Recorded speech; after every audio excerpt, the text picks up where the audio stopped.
Today, we as European Parliament say clearly, we stand with Bobi Wine, Uganda's opposition and civil society, and all those who risk everything to demand freedom. What happened on January 15th in Uganda, the so-called elections, were not an election. Thank you. They were a military operation, and the facts confirm it. Soldiers, acting on direct government orders, raided the home of opposition leader Bobi Wine, assaulted his family and forced the family into exile. Opposition supporters were arrested, disappeared or were killed, including Mesa Kokelo, who was fatally shot while attending a peaceful rally. We are deeply alarmed by reports that the regime has publicly threatened to kill opposition leader Bobi Wine. All these are not isolated incidents, they are acts of terror which are meant to silence an entire opposition. We call for the immediate and unconditional release of all political prisoners, an end to military trial of civilians, full accountability for the crimes committed, and a real electoral reform. Today, we as European Parliament say clearly, we stand with Bobi Wine, Uganda's opposition and civil society, and all those who risk everything to demand freedom. I was a member of a EU electoral observation mission to Uganda, a country long tormented by oppressive, brutal regimes. Museven was elected. So many years after, Museven is still in place, but democracy has been eroded, human rights continue to be violated. I had the opportunity to check the importance and the weight of EU diplomacy on the spot in Uganda. So it summed up with the embassies of the member states, and we're still powerless in order to make the right point to bring about fair, credible elections in Uganda. Yes. So far, there is something we can do.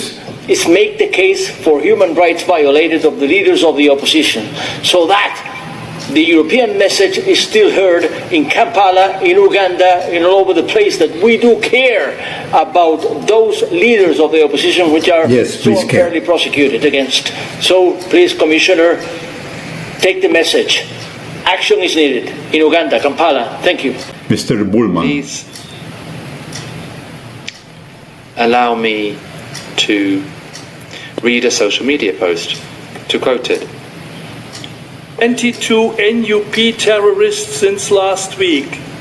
NUP steht für National Unity. NUP is the National Unity Platform. That's the opposition party. I continue to quote. He's reading Muhoozi tweets. Is Kabobi. Kabobi steht für Bobi Wine. Kabobi is Bobi Wine, the leader of the opposition and the candidate for the presidency. That quote is from the son of the president.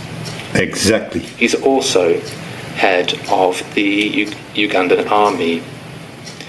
The post has now been removed, apparently because they fear an international reaction. I'm in favour of offering money to strengthen democracy. I'm in favour of protecting human rights through our cooperation. But this is completely unfair. This is fucking useless. Thank you. For action from the Commission. Thank you. And the Council. The European Parliament is not. Take the NIMD. Let's go. Thank you. My next speaker on behalf of the ESN group is Mr. Siskelski. It was completely different. Diego Maradona. This is a translator. That's why you hear a woman voice. Best football player, Margaret Thatcher, was the ruling person in the UK. Uganda has had the same president all the time, so no surprise. Dictator. Changes. But for the 40 years, the president of Uganda did not change either. He rules with the same methods all the time. And this shows the divergence between what we're talking here, where we condemn the behavior of authorities, and that we make business with Uganda. So here there is this discrepancy, because on the one hand we talk about it, and indeed we invest there, and we have a policy. He has a female voice because of the translator. Business and raw materials. I think he's from Hungary, and this is the General Museven ne mutabani we Muhoozi Kainerugaba we twogerera bino nga bibonoonekedde.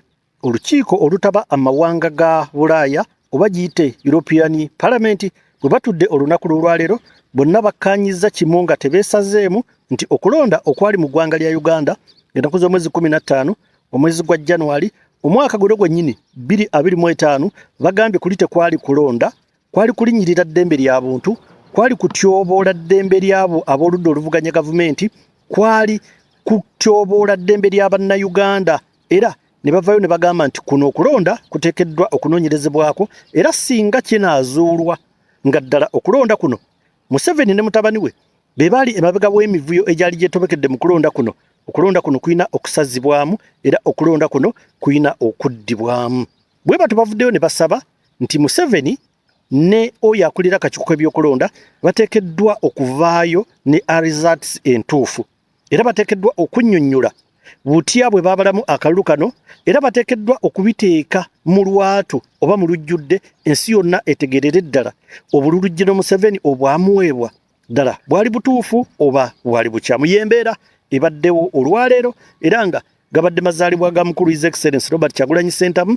Nkakasa bulungi nti amazaalibwa gye gamusanze oba oliawo naye ayinza okuba afunye akamwenyumwenyu ku matama oluvannyuma lw'okuba nti olukiiko olutaba amawanga ga Bulaaya luvuddeyo ne luyimirira naye ne lugamba nti ekyali mu Uganda tekwali kulonda, kwali kutyoboola na kulinyirira ddembe lya buntu, era ne bagamba nti wateekeddwa okubaawo okunoonyereza okwamangu ddala okukakasiza ddala nti kiki ekigenda mu maaso mu ggwanga Uganda. Byebyo katusabe tulabe embeera bwegenda okutambula. Bobi Wine nga akyaliira ku nsiko era nga n'amazaalibwa ge oba olwawo ag'omulundi guno tasobodde kubanga agaserebulatinga kubanga tewali amanyi waali akyagenda mu maaso n'okubanga yeekukumi. Naye nkakasa obubaka buno bwe bumusanze okuva mu lukiiko lwa European Union, nkakasiza ddala nti oba oliawo afunye akamwenyumwenyu ku matama. Kino kyabadde amaze ebbanga nga akoowola abazungu. Mu bigambo byabwe nno tebibadde biwoomu eri omukulu Pulezidenti Museveni ne mutabani we, kubanga batunuulidde nnyo ebikolwa bya General Muhoozi by'azze akola, era ne batunuulira tweets ze zazze nga ateekayo wano we wali ensonga. General Muhoozi abadde maze ebbanga nga akola tweets ez'enjawulo ezithreateninga bannayuganda, ezithreateninga abo abali ku ludda oluvuganya gavumenti, era nga ateekayo ebigambo ebikaawu ng'omususa. Eggwanga ne bannayuganda nga bo balowooza nti oba oliawo ensi tezibiraba. Naye kitwewunyisiza olwaleero nga ezimu ku tweets za General Muhoozi zabadde nga tweetinga nga bwe yavayo n'agamba nti ka Bobi, nga bwe yavayo n'agamba nti basse abayeekera simanya bameka, akaddako baagala kabere ka Bobi, nga bwe yavaayo kwegamba byazze akola byonna ng'agezaako okutyoboola ekitiibwa kya Pulezidenti Robert Kyagulanyi Ssentamu, ng'agezaako okukkakkanya ekitiibwa kya His Excellency Robert Kyagulanyi Ssentamu. Byonna munnange babadde babiraba, era olwaleero gye gimu ku bibadde emiramwa oba bimu ku bibadde ebintu bye batunuulidde ennyo, era ne basinzirawo ne bagamba nti bino ebikolwa ebigenda mu maaso mu ggwanga Uganda biteekeddwa okubanga bikomezebwa, biteekeddwa okubanga babisalira amagezi, biteekebwa okubanga binogerwa eddagala. So katulinde oba banasobola okuteekinga action. Batuuse ne ku mbeera egamba nti bwe babanga balina endagaano gye baakola okubanga basapootinga Uganda, bagiwa obuyambi, bagikolera ebyetaagisa byonna ddala.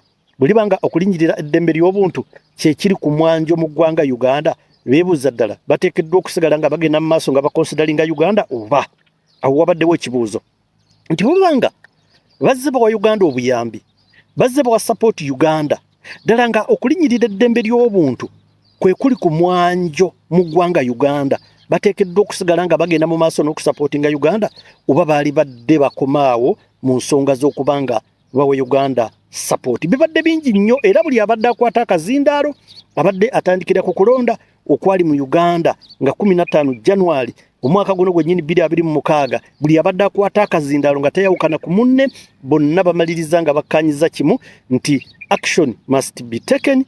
Uganda eteekeddwa okunoonyerezebwako, okulonda okwali mu Uganda kuteekeddwa okubanga kubaako akabuuza, bwe kiba kisoboka kusazibwemu, bwe kiba kyetaagisa omukulu General Muhoozi General Museveni akwate obuyinza bwa bannayuganda asobole okubanga abubaddiza. So tusabe, twongere okubanga tusaba oba oliawo tulabe nga Uganda tusobola okufuna obwenkanya, bannayuganda eddembe lyabwe, okulonda kwabwe, okusalawo kwabwe, okwakwatibwa ne kusuulibwa mu kasero, okwakwatibwa ne kutaweebwa kitiibwa, okwakwatibwa ne kutwalibwa nga ekitalina mugaso, bo ne balonda omuntu omulala naye oba oliawo ate ne bamaliriza nga balangiriddemu muntu mulala. Kiruma nnyo ng'okukera ku makya n'oyogereza omukyala nga gwe oyagala okuwasa ate ne bamaliriza nga bakuwadde muntu mulala nomaliriza nga owasizza muntu mulala oba ojjiddwako eddembe lyo liba lityoboddwa kyekino bannayuganda kye baatuukako nti baakera ku makya ne balonda omuntu omulala ate ne bamaliriza nga balangiridde muntu mulala ne bamaliriza nga oba oliawo babasibyeko muntu mulala so embeera bwetyo bwetambula naye nga essaawa eno Muhoozi ne kitaawe akaliro bakawulira Jeno Museven ne mutabani we oba oliawo essaawa eno batudde ku kyokya bali ku hot plate essaawa yonna bayinza okumaliriza nga bibonoonekedde